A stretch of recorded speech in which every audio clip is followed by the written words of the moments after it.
Hi everybody, my name is Tanya May and I'm one of the students in the class with you this semester. I will be completely honest, I have a background in multimedia journalism and I honestly don't, this was like kind of awkward to do. So I apologize if I come off not being as outgoing.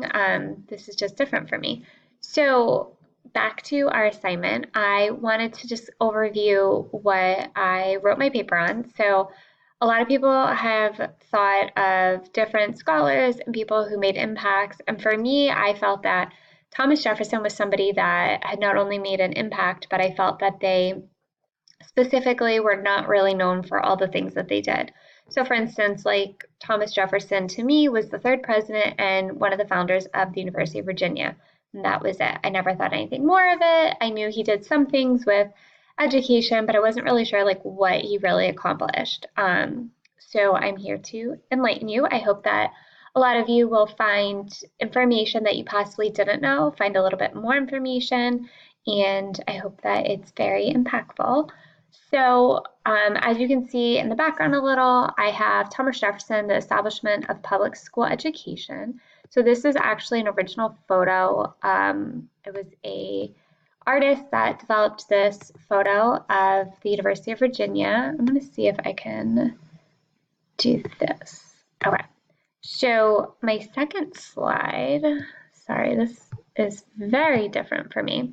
Okay, so my second slide kind of just has like pointer tips. So for instance, the background on education during this era, as you can imagine, it was typically a primary school was available just for individuals that could afford it. So with that, that was your students that were from a higher class family. The first 2 years typically of a primary school you could attend.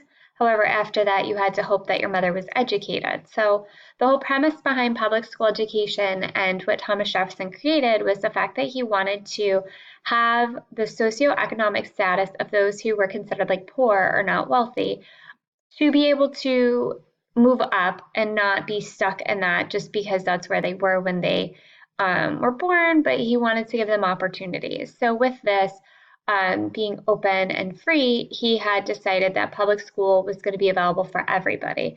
Now, there is a clause in this that a lot of people kind of skim over. It was a little hard to find research on.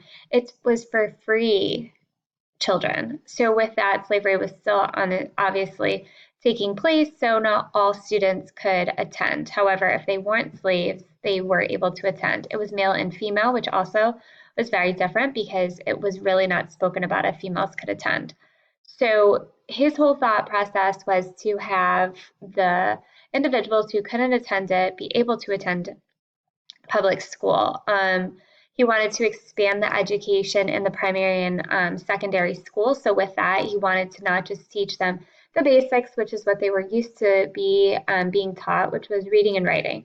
So it expanded into more things such as learning how to be a priest, chemist. He named a ton of things. They could go to school to be a lawyer, so they could learn more of the I would say more information than they typically would if they just got the bare basics. So the concept behind all of this was actually approved through the government. And let me back up a little bit. So this actually took place after he was president.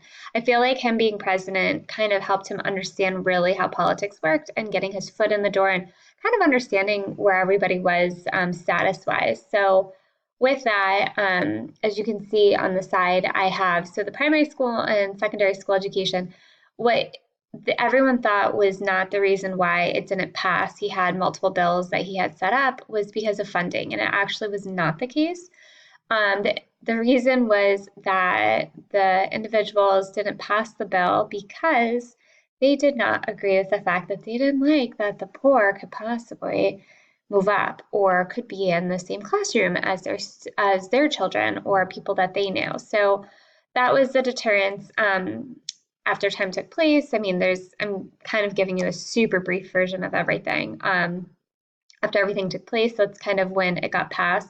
The concept behind the University of Virginia was the same thing with free college being available. So again, with that, Thomas Jefferson created the University of Virginia in Virginia to provide outside of now your primary and your secondary school, he wanted to provide colleges for individuals to be able to attend. With that, the verbiage scholarships and grants and sponsorships were not common terms, but they would say that if you were the top of the class and things like that, you would be able to attend. So, based on doing more research, it seems as though the government did pay for that funding. So, with all of that, that is why we have public school education and the states pay for it and it is free for everybody and there is no discrimination against who can and can't attend. Same with with public universities. They are set into place and they are not free, but the state does give the schools funding. So I hope, I'm a lot of time. So I'm out of time, but I hope you learned a lot and I can't wait to watch everyone else's stories. Have a good one. Bye, guys.